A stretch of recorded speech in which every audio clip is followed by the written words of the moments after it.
வணக்கம். அனைத்து இந்திய அண்ணா திராவிட முன்னேற்றக் கழகம் தோல்வி அடைந்ததற்கு பிறகு எடப்பாடி பழனிசாமியின் பதவியை பறிக்க வேண்டும் என்று ஒரு கூட்டத்தினரும் அவருடைய ஆதரவாளர்கள் எடப்பாடி பழனிசாமியை பொதுச்செயலாளராக நீடிக்கட்டும் என்றும் கூறி வருகிறார்கள்.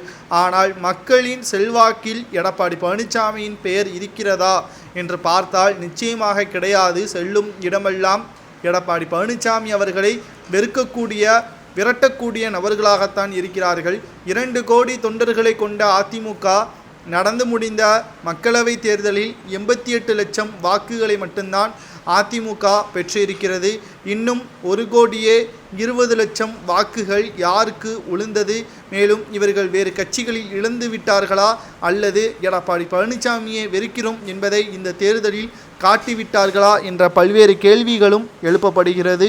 மேலும் எடப்பாடி பழனிசாமி அவர்கள் அதிமுகவின் பொதுச்செயலாளராக நீடித்தால் நிச்சயமாக வருகின்ற சட்டப்பேரவையில் எடப்பாடி பழனிசாமி அவர்கள் தலைமையிலான அதிமுக படுதோல்வியை அடைந்து சட்டமன்றத்தில் எதிர்க்கட்சி அந்தஸ்தை கூட இழக்க நேரிடும் என்ற தகவல்களையும் நம்மால் பார்க்க முடிகிறது.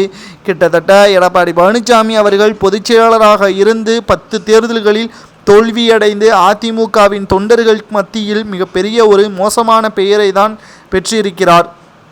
அதிமுகவின் இத்தனை வருடகால அனுபவத்தில் அதிமுகவின் தொண்டர்களின் மனநிலை என்ன என்பதை புரட்சித் தலைவர் எம்ஜிஆரும் சரி, புரட்சித் தலைவர் ஜெயலலிதா அவர்களும் சரி நன்றாக தெரிந்து கொண்டுதான் அதிமுகவை செயல்படுத்தி வந்தார்கள். ஆனால் தற்பொழுது இருக்கக்கூடிய எடப்பாடி பழனிசாமி அவர்கள் அதிமுக பணத்தை சம்பாதிக்க வேண்டும், பதவியை தக்க வைத்து கொள்ள வேண்டும் என்பதை மட்டும்தான் முனைப்போடு செயல்படுகிறதே தவிர அதிமுகவை அடுத்த கட்டத்திற்கு கொண்டு செல்ல வேண்டும் என்றால் என்ன செய்யலாம் என்பது துளி அளவு கூட எடப்பாடி பழனிசாமி அவர்களுக்கு தெரியவில்லை என்ற தகவல்களையும் நம்மால் பார்க்க முடிகிறது.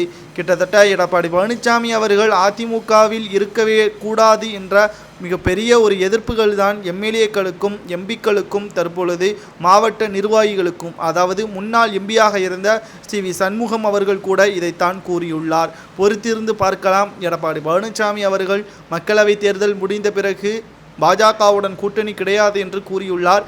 இது சட்டப்பேரவையில் திமுகவிற்கு வாய்ப்பாகவும் அதிமுகவிற்கு தோல்வியாகவும் அமையும் என்று கூறப்படுகிறது. இதை பற்றி உங்களது கருத்துக்களை கமெண்ட் வாயிலாக கூறுங்கள். நன்றி, வணக்கம்.